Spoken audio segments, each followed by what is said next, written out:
20 minute 20 खबरों में आप सभी दर्शकों का स्वागत है और आपके साथ मैं हूं आसिफ खान। हम अगले 20 मिनट में आपको देश दुनिया की 20 ऐसी खबरें बताने वाले हैं जो इस वक्त न केवल सुर्खियों में है बल्कि दिलचस्प और अहम भी है। तो शुरू करते हैं 20 मिनट में 20 खबरों का सिलसिला। सबसे पहले देखते हैं राजस्थान की कौन कौन सी खबरें इस वक्त अहम हैं। कुछ लोग जमीन पर बेसुध पड़े थे और उनके आसपास पुलिस से लेकर आबकारी विभाग की टीम के साथ साथ पूरे गांव के लोग मौजूद थे। ऐसा लग रहा था मानो कुछ देर पहले यहां भारी बवाल हुआ हो और उसके बाद अचानक शांति छा गई है। ये तस्वीरें बाड़मेर के भीमगोड़ा गांव की हैं, जहां अवैध शराब का कारोबार करने वाले लोगों की तलाश में आबकारी विभाग की टीम पहुंची थी। इसी टीम के कुछ लोगों के साथ पहले तो पूर्व सरपंच के परिवार के लोगों की नोकझोंक हुई और फिर सब आपस में भिड़ गए। इसी मारपीट के दौरान एक सीआई की वर्दी फट गई तो एक जवान के हाथ में चोट आई। उधर सरपंच के परिवार में से कुछ लोगों को गंभीर चोटें आई हैं, जिन्हें इलाज के लिए अस्पताल में भर्ती कराना पड़ा है। फिलहाल अधिकारियों के समझाने के बाद से इलाके में शांति है और आबकारी विभाग की टीम भी अपना काम कर सकती है।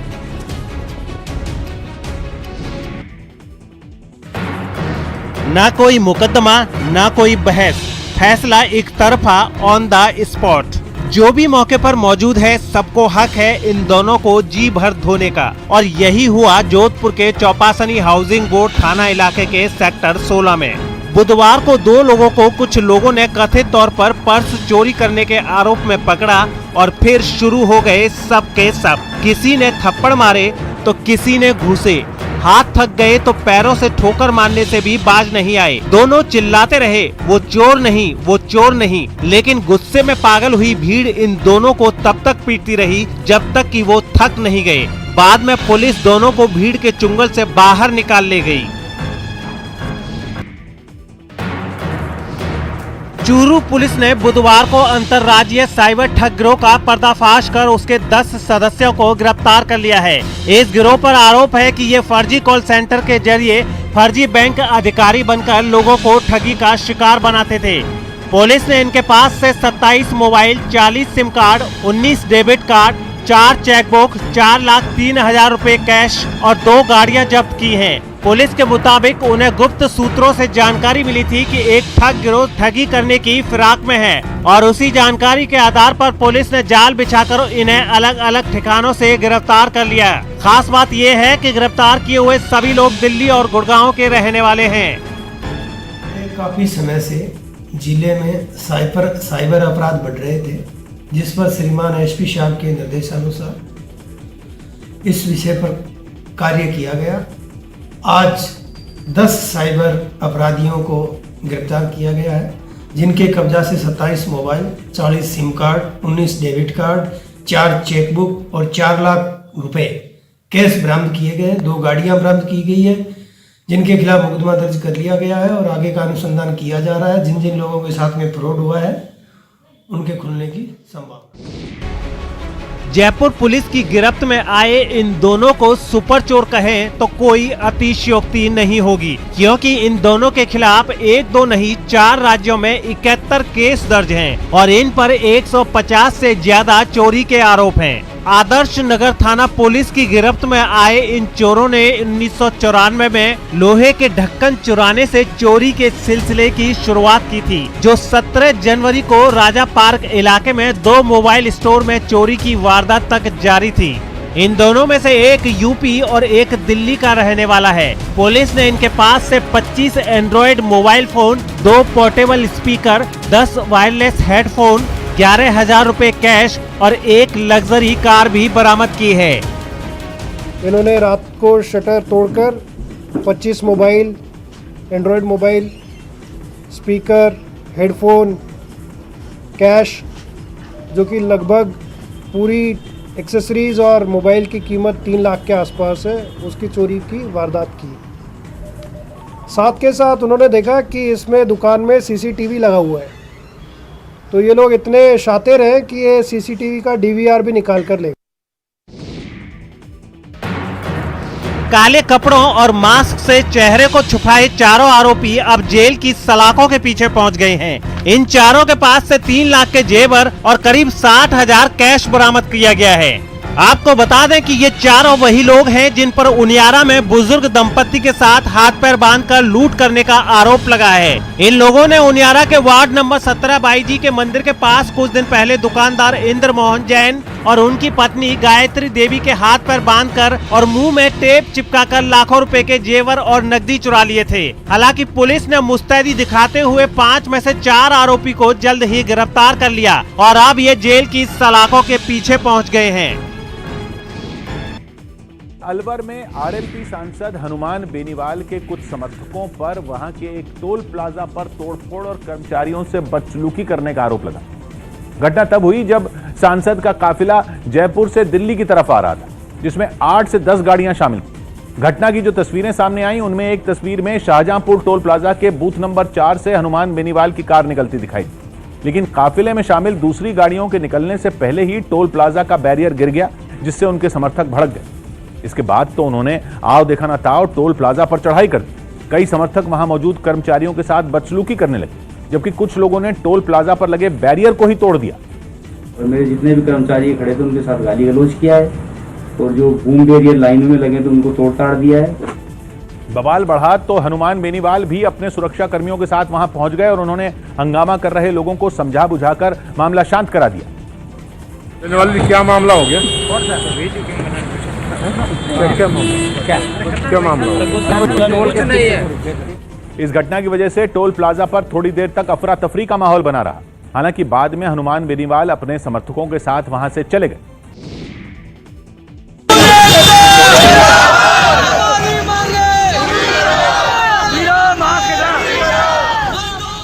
सब्जी बेचने वालों का ये गुस्सा फूटा है दौसा की सब्जी मंडी में आढ़तियों की ओर से तुलाई की दर बढ़ाने की वजह से। तुलाई की दर बढ़ने से हुई नाराजगी, नारेबाजी और हड़ताल की वजह से दौसा के करीब सभी सब्जी मंडियों में सब्जियां इसी कदर रखी रही और सब्जी बेचने वालों ने इसे बेचने से मना कर दिया।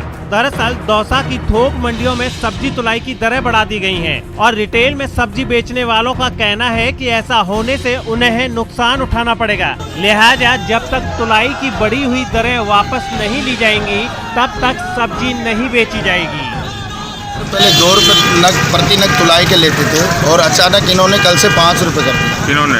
आढ़तियों ने 5 रुपए कर दिया, जबकि वो वाजिब भी नहीं है। और पहले ये कच्चा बिल देते थे और हम पक्का बिल मांगते, तो हमने इनको कल हमारा लेटर भी दिया था कि भाई आप ये मांगे तो रखेंगे नहीं, आपकी जो 5 रुपए नग की है और जो आप कच्ची पर्ची देते हो वो पक्की पर्ची हमको चाहिए। हमने इनको कल लेटर भी भेज दिया था, इन्होंने मौका हमारे गणतंत्र दिवस के मद्देनजर अंतर्राष्ट्रीय सीमा पर तैनात बीएसएफ ने अपने जवानों को चौकस रहने के लिए अलर्ट जारी किया है। राजस्थान से सटे पाकिस्तान बॉर्डर पर तारबंदी के नजदीक जवानों के साथ उनकी हौसला अफजाई के लिए अधिकारियों की भी तैनाती की गई है। आपको बता दें कि 21 जनवरी से शुरू हुआ ऑपरेशन अलर्ट 27 जनवरी तक चलेगा। दरअसल इन दिनों सरहदी इलाके में सर्दी और कोहरे का जबरदस्त असर देखने को मिल रहा है। ऐसे में जवानों के लिए चौकस रहना और भी जरूरी हो जाता है। अलर्ट मोड पर आने के बाद बीएसएफ के जवान सरहद पर तारबंदी के निकट लगातार पेट्रोलिंग कर रहे हैं। इस दौरान कैमल पेट्रोलिंग भी बढ़ा दी गई है।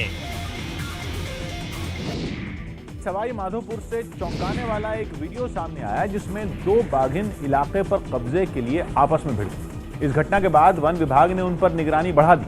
रणथंभौर नेशनल पार्क में उनके बीच पहले भी कई लड़ाइयां हो चुकी हैं, लेकिन इस बार तो लगा कि जैसे किसी न किसी बाघिन की मौत तय है। पहले तो वो दोनों एक दूसरे से दूरी बनाकर कुछ दूर तक साथ चलती रही, हालांकि उनके इरादे कुछ और थे। दोनों सही मौके के इंतजार में थी। इसी बीच एक बाघिन को मौका मिल गया और उसने दूसरी पर पूरी ताकत से हमला कर दिया। दूसरी बाघिन ने भी उसका सामना करने की कोशिश की, लेकिन तब तक उसने उसे जमीन पर पटक दिया। इसके बाद तो लगा कि अब अगला वार उसकी गर्दन पर होगा। इस हमले को सहते हुए दूसरी बाघिन किसी तरह उठ खड़ी हुई। हालांकि वो ज्यादा देर तक उससे मुकाबला नहीं कर पाई और एक बार फिर जमीन पर गिर गई। इन हमलों से वो पूरी तरह पस्त हो गई, लेकिन उसने अपना इलाका नहीं छोड़ा और वहीं जमीन पर बैठ गई, जिसके बाद हमला करने वाली बाघिन वहां से चली गई।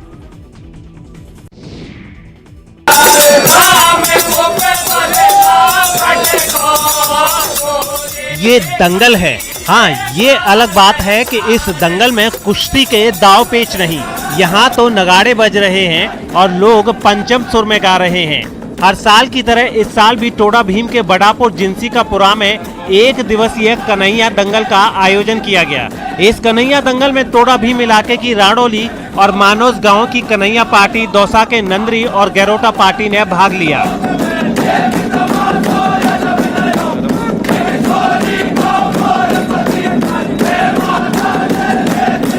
इस दंगल को देखने के लिए सैकड़ों लोगों की भीड़ जमा थी। जिसको जहां मौका मिला था इस दंगल की एक झलक पाने के लिए वो वहां जम गया था। 20 मिनट 20 खबरों में अब देख लेते हैं कुछ अन्य राज्यों की खबरें। वैक्सीनेशन के दूसरे चरण में प्रधानमंत्री नरेंद्र मोदी और सभी मुख्यमंत्रियों को कोरोना का टीका लगेगा। दूसरे चरण में 50 साल से ज्यादा उम्र के व्यक्तियों को वैक्सीन लगाई जाएगी। वैक्सीन को लेकर मुख्यमंत्रियों की बैठक में पीएम मोदी ने कहा था कि घबराने की जरूरत नहीं है। दूसरे फेज में उन सभी का वैक्सीनेशन करा दिया जाएगा जो भी 50 साल के ऊपर होंगे। ऐसे में सभी सांसद और विधायक जो 50 साल के ऊपर हैं, उनको दूसरे चरण में कोरोना का वैक्सीन दिया जाएगा। आपको बता दें कि देश में अभी कोरोना वैक्सीनेशन का पहला फेज चल रहा है, जिसके तहत 7 लाख से अधिक स्वास्थ्य कर्मियों को टीके का पहला डोज दिया जा चुका है। स्वास्थ्य कर्मियों के टीकाकरण के बाद दूसरा फेज शुरू होगा। दूसरे फेज में सेना, अर्धसैनिक बलों के जवानों और 50 साल से ऊपर के लोगों को टीका दिया जाएगा।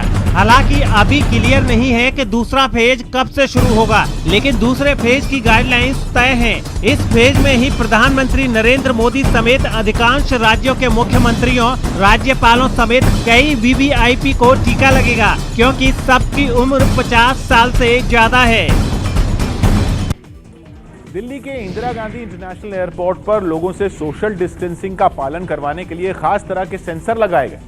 दावा किया गया कि इस तकनीक से एयरपोर्ट पर सोशल डिस्टेंसिंग का पालन करवाने में काफी मदद मिलेगी और यात्रियों को कोरोना की गिरफ्त में आने से बचाया जा सकेगा।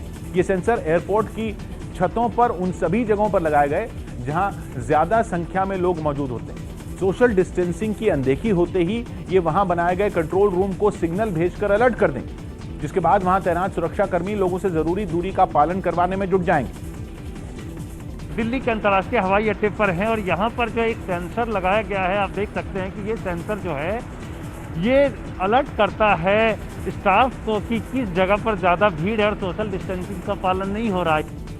इस तरह के 513 सेंसर टर्मिनल 1, 2 और 3 पर चारों तरफ लगाए गए हैं ताकि कोरोना जैसी खतरनाक बीमारी की रोकथाम में मदद मिले और लोग बेखौफ होकर यात्रा कर सकें।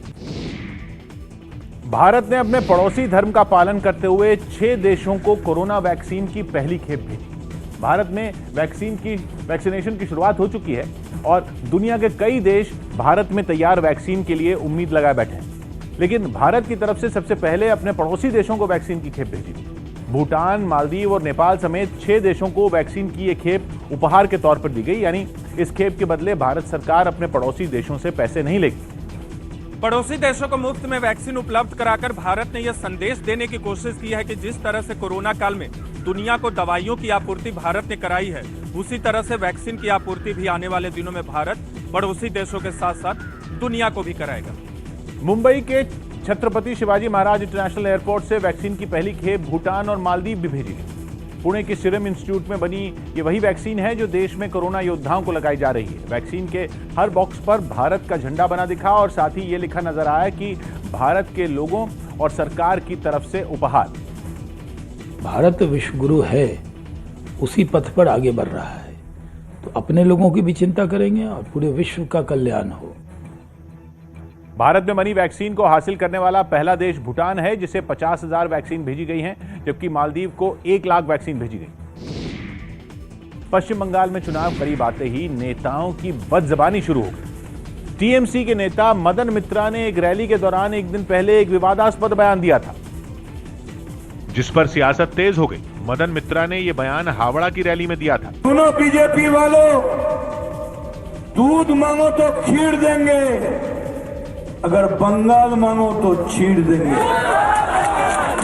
बीजेपी ने भी टीएमसी के इस बयान पर जोरदार पलटवार किया। कौन किसको चीरेगा वो सब डायलॉग से कुछ नहीं होने वाला है, समय आने पर सब हिसाब हो जाएगा। लेकिन बीजेपी और टीएमसी के बीच जंग केवल जबानी चीर-फाड़ तक ही सीमित नहीं रही, बल्कि दोनों पार्टियों की तरफ से अब शब्दों के तीर भी चलने लगे। एक दिन पहले टीएमसी के गोली मारने वाले नारों के बाद बीजेपी के एक रोड शो में भी ऐसे ही नारे लगे। शुभेंदु अधिकारी की अगुवाई में बीजेपी का ये रोड शो हुगली में निकाला गया, जिसमें कुछ उत्साही बीजेपी कार्यकर्ताओं ने अचानक गोली मारने वाले नारे लगाने शुरू कर दिए। ऐसे ही नारे इससे पहले दिल्ली के चुनाव में भी गूंजे थे। सड़कों पर तिरंगे झंडे और बीजेपी के झंडे लेकर निकले कार्यकर्ता काफी देर तक देश के गद्दारों को गोली मारने के नारे लगाते रहे। बीजेपी के इन नारों को टीएमसी के उन नारों के जवाब के तौर पर देखा गया जो टीएमसी की कोलकाता में हुई एक रैली में लगाए गए थे। रैली में शामिल होने के लिए जा रहे टीएमसी कार्यकर्ता काफी देर तक ऐसे ही नारे लगाते रहे थे, जिनका जवाब बीजेपी के कार्यकर्ताओं ने भी गोली मारने वाले नारों के साथ ही दिया।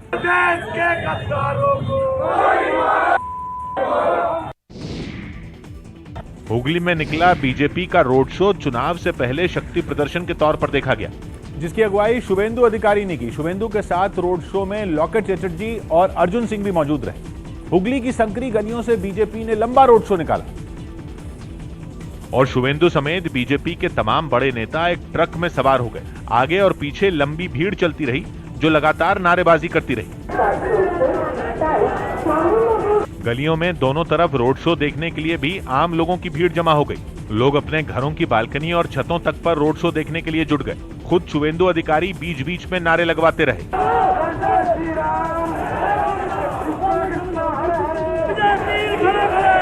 शुभेंदु ने टीएमसी और ममता बनर्जी के भतीजे के खिलाफ भी नारे लगवाए।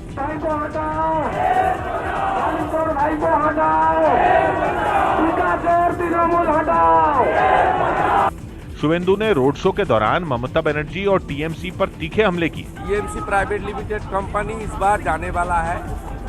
बंगाल की वोटर ने अपना मन तैयार कर लिया, वो कमल खिलाएगा पूरा बंगाल में। हुगली जिले को ममता बनर्जी का गढ़ माना जाता है, जहां बीजेपी के रोड शो को शक्ति प्रदर्शन की तरह देखा गया। पश्चिम बंगाल में सीएम ममता बनर्जी को एक और झटका लगा। टीएमसी विधायक और ममता बनर्जी के करीबी माने जाने वाले अरिंदम भट्टाचार्य बीजेपी में शामिल हो गए, जिन्हें बीजेपी नेता भूपेंद्र यादव ने दिल्ली में पार्टी की सदस्यता दिलवाई। बंगाल में बीजेपी के प्रभारी कैलाश विजयवर्गीय और बीजेपी नेता शाहनवाज हुसैन के सामने अरिंदम भट्टाचार्य ने पार्टी का दामन थाम लिया। पार्टी में शामिल होते ही उन्होंने कैलाश विजयवर्गीय के पैर छूकर उनका आशीर्वाद लिया, जिसके बाद कैलाश विजयवर्गीय ने भी गले लगाकर उनका गर्मजोशी से पार्टी में स्वागत किया। बीजेपी में आते ही उन्होंने राज्य की ममता सरकार पर निशाना साधने में देर नहीं लगाई। हम काम नहीं कर पा रहे हैं, जो हमारे विजन, जो हमारा टारगेट था, हम उसे अचीव नहीं कर पा रहे हैं। क्यों? क्योंकि हमें रोका जा रहा है, काम नहीं करने देंगे। वहीं अरिंदम भट्टाचार्य के टीएमसी छोड़कर बीजेपी में जाने की दलील पर टीएमसी नेता कुणाल घोष ने पलटवार किया और उन्हें दल बदलू बता दिया। वो पहले लेफ्ट सपोर्टेड कांग्रेस एमएलए था, फिर कांग्रेस से तृणमूल में आया, फिर तृणमूल से भाजपा में नाम लिखाया। हमारा बेस्ट विशेस उनका साथ है। उत्तर प्रदेश के सहारनपुर में हिंदूवादी संगठन से जुड़े कुछ लोगों ने एक मंदिर के पीछे बने सार्वजनिक शौचालय को तहस नहस कर दिया। इससे पहले इन लोगों ने प्रशासन से हटाने की मांग की थी, लेकिन जब प्रशासन की तरफ से कोई कार्रवाई नहीं हुई तो हिंदूवादी संगठन से जुड़े कुछ लोगों ने इसे खुद ही तोड़ना शुरू कर दिया।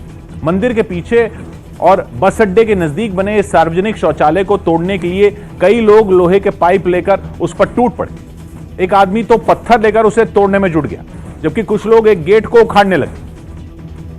हम इसे खुद ही से ढाने में सक्षम हैं और हम इसे ढा चुके हैं और अभी साफ कर देंगे, बिल्कुल साफ करेंगे। थोड़ी देर बाद एक आदमी हथौड़ा लेकर एक दीवार को तोड़ने लगा। उसके थकने के बाद वहां मौजूद एक दूसरे आदमी ने हथौड़े से दीवार गिराने का जिम्मा संभाल लिया। इस दौरान वहां मौजूद लोगों ने खूब नारेबाजी की।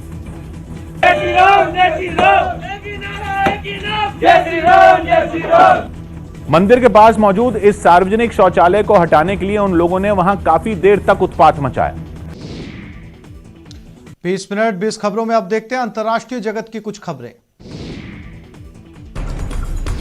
जो बाइडेन ने बुधवार को अमेरिका के 46वें राष्ट्रपति और कमला हैरिस ने पहली महिला उपराष्ट्रपति के तौर पर शपथ ली। I, Joseph Robinette Biden Jr., do solemnly swear. I, Joseph Robinette Biden Jr., do solemnly swear. That I will faithfully execute. That I will faithfully execute. The office of President of the United States. Office of President of the United States. And will, to the best of my ability. Will, to the best of my ability. Preserve, protect, and defend. Preserve, protect, and defend. The Constitution of the United States. The Constitution of the United States. So help you God. So help me God. Congratulations, Mr. President. Biden ने शपथ ग्रहण करने के बाद अपने पहले भाषण में कहा कि लोकतंत्र की जीत हुई है।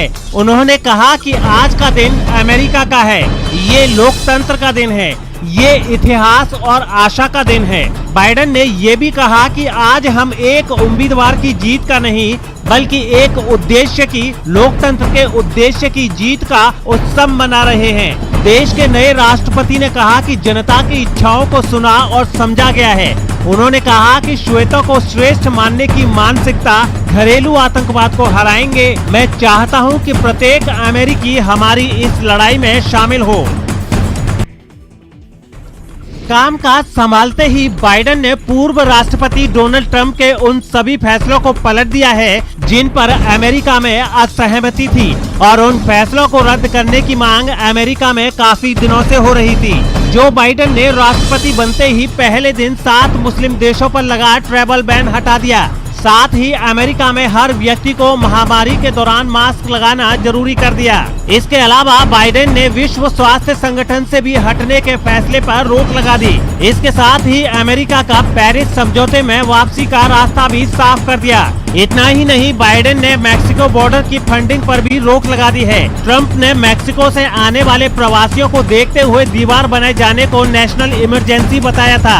इन सब से अहम, जो बाइडेन ने अमेरिका में प्रवासियों को राहत देने वाले एक कार्यकारी आदेश पर भी हस्ताक्षर किए हैं। इस आदेश से 1 करोड़ से ज्यादा ऐसे प्रवासियों को फायदा होगा जिनके पास कोई कानूनी दस्तावेज नहीं है और इन प्रवासियों में लगभग 5 लाख भारतीय भी शामिल हैं। यानी 5 लाख वैसे भारतीय जो अमेरिकी नागरिकता के इंतजार में हैं, अब उनकी नागरिकता का रास्ता साफ हो जाएगा। पाकिस्तान की राजधानी इस्लामाबाद में विपक्षी पार्टियों ने चुनाव आयोग के दफ्तर के बाहर जोरदार प्रदर्शन किया। विपक्ष ने चुनाव आयोग से इमरान खान की पाकिस्तान तहरीक इंसाफ पार्टी की विदेशी फंडिंग के मामले में जल्द कार्रवाई करने की मांग की और इसके लिए वहां की 11 विपक्षी पार्टियों ने मिलकर हल्ला बोल दिया। इस प्रदर्शन में नवाज शरीफ की बेटी मरियम नवाज और मौलाना फजलुर रहमान जैसे नेता शामिल हुए। ठंड और कोरोना की परवाह किए बगैर हजारों की भीड़ चुनाव आयोग के दफ्तर के बाहर इकट्ठा हो गई। अपनी अपनी पार्टियों के झंडे लेकर पहुंचे लोगों ने पाकिस्तान सरकार के खिलाफ नारे लगाए, जबकि मौलाना फजलुर रहमान ने इमरान खान पर कई गंभीर आरोप लगा दिए।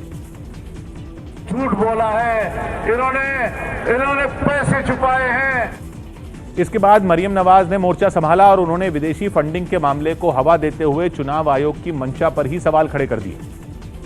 उड़ा देने वाले हकायक हैं जिनका फैसला 3 साल तो क्या 3 दिन में हो सकता है।